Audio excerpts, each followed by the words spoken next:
My suspension's squeaky. Oh yeah? I don't think it's leaking. I have no idea what that means. Me neither. Kind of squeaky. Welcome back, everyone. This week we're at Orr Lake. Today it's just Chris and I. And I was looking at some of the comments on one of my previous videos, and Big Iron Moto said that it was definitely worth coming to Orr Lake to check it out because it's a little bit bumpier and a bit more tight and technical, and could, for Simcoe, be the best simulation of what coin was like. So, you know, we thought we'd come down here. The weather was beautiful. The humidity had given up and given us a bit of a breather this week. So it was only 25 degrees out, and it's been pretty dry all week. So Chris said he's been here before, and the last time he was here, it was just super wet, super slick, super muddy, completely different. He said he barely recognised the place. So yeah, this time though, it's quite a bit more dry, especially on this side of the forest. On the other side, actually, it starts getting a little bit more muddy and stuff. That was a bit of fun, driving over those stones. And this thing, at first I was like, oh yeah, I'll just wheelie into it and see where I go. And then I realised that might be a terrible idea, as I'd never actually seen what was on the other side of it, so I sort of chickened out as I hit it. So one of my key goals of practice today was to try and drive a little bit more accurately along the paths, and to not dab my foot at all, if really possible. So just to stay on the pegs. It was a bit of advice that some of the guys on the channel, some of the commenters have been actually saying, and you know, it's good advice. So let's come out here to practice it, right? And also just to try and experience some of the bumpiness. This place, in comparison, especially now, compared to like Chloe's Kingdom, oh my god, I feel like I'm just riding on tarmac. It's beautiful, it's lovely. However, because of Chloe's Kingdom, my suspension started squeaking. Now, I asked around on the beta forums, and they were like, oh, after 100 hours, you need to rebuild your suspension.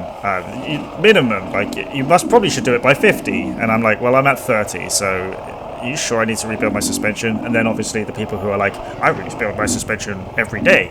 Every time I go out, come out of the woodworks. And it's like, yeah, okay, I can't do that. I don't have the tools. I don't even know how to.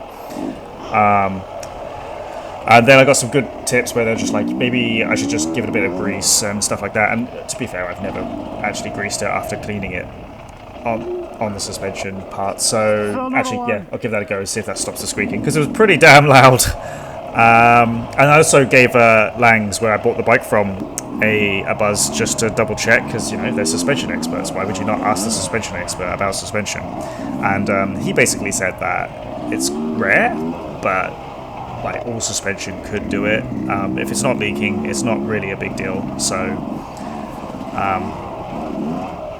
obviously he offered to have a look at it, of course, but he said not to worry about it unless I start having some actual performance loss, or it starts leaking everywhere or something like that. So this single track, I think I actually started moving to the other side now, so it starts to get a little bit more bumpy here this side, but like it is still basically smooth. It's like a nice super highway, but I'm really having a bit of fun through the single trail. I noticed today that the I'm not sure if it's just this area, but all the plants towards the sides are starting to overgrow, so it was a little hard to see where to go through the trails. But I mean, I was trying to just accurately drive and not crash, and be a little bit quicker down the straights, and start practicing to brake rather than just drifting and just gliding into corners and stuff like that.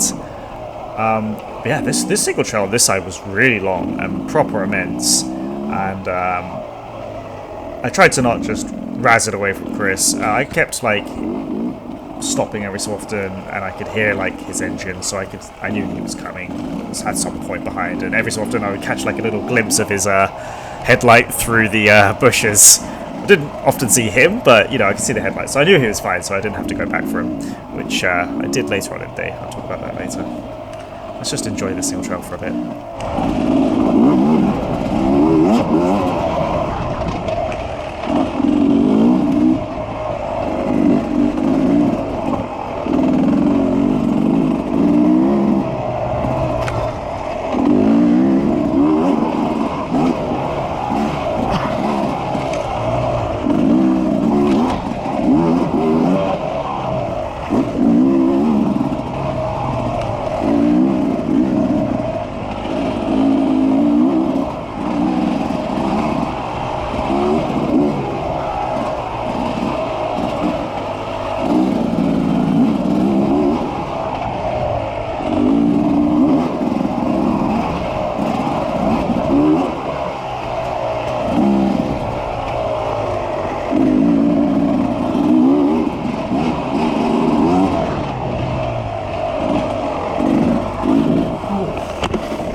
Yeah, so inevitably I crash into something.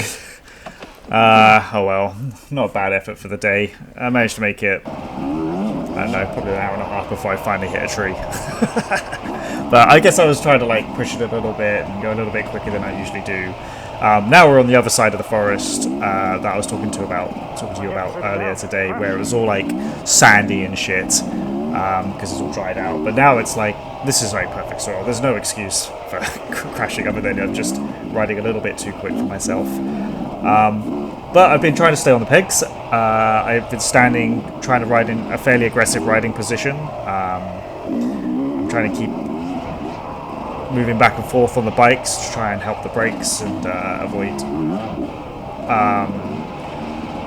having no traction when I'm going through some of the corners. Just trying to like lean forwards, gets a bit weight on the front, you know, like keep the elbows up and all that sort of stuff to try and turn better. And I feel like it was working pretty well throughout the day, especially when I was going through the single trail. I was having a real good time.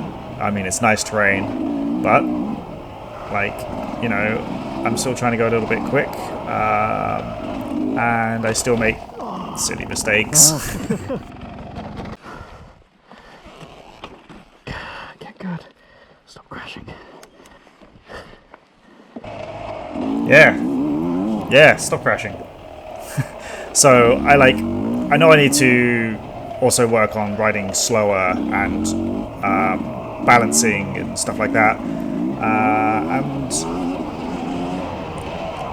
I did throughout the day do that at other points when I was like, you know, following Chris around, and I would just try and balance, but the GoPro had run out of battery by then, and this single trail was so immense, I just really wanted to keep filming it and show you a bit more of it, because it was super flowy and super nice. Even though it had bumps and stuff, it was still really enjoyable to ride along, and yeah, just like the corners just kept going, and like after a while I started to realize when we're going through the bush, the corners won't just like suddenly turn. They were very nice, so even though I couldn't see where I was going, it was quite predictable where to go, if that makes any sense. Yeah, this place was super immense. There was other little parts where there was a few spicy log hops just thrown in randomly. Made it over a few of those. Just committed. Just why not give them a go? So I was happy about that. I wasn't spooked too much by them. Yeah, this has been a really good day. I really enjoyed getting out with Chris to just practice riding a little bit more of a bumpy terrain than the rest of Simcoe has to offer around Orr Lake. I guess we're going to have to just make a conscious effort to get up to the Catfer area to really experience the more gnarly terrain. So yeah, hopefully my extra bits of protection like the disc brake, the disc guard will arrive soon. That's been on order for bloody ages. They're just out of stock and taking forever to ship it. Oh, there's Chris. You see him just there. Yeah, that's what I mean by you catch him in the distance. Speaking of Chris, so later in the afternoon he managed to, I pulled over for a bit and I was waiting and listening, and after about a minute I was like, I don't hear his engine, so I went back and I found him to the side of the road side of the trail, sorry, where his bike had hit a branch and impaled itself entirely through between his brake and his suspension, his rear suspension. So here's some pictures of what it looks like. This completely jammed his brakes, and here's him fixing it. We had to carve it out with a knife. It took a while. Anyways, that will do for this week. So yeah, thanks. See ya.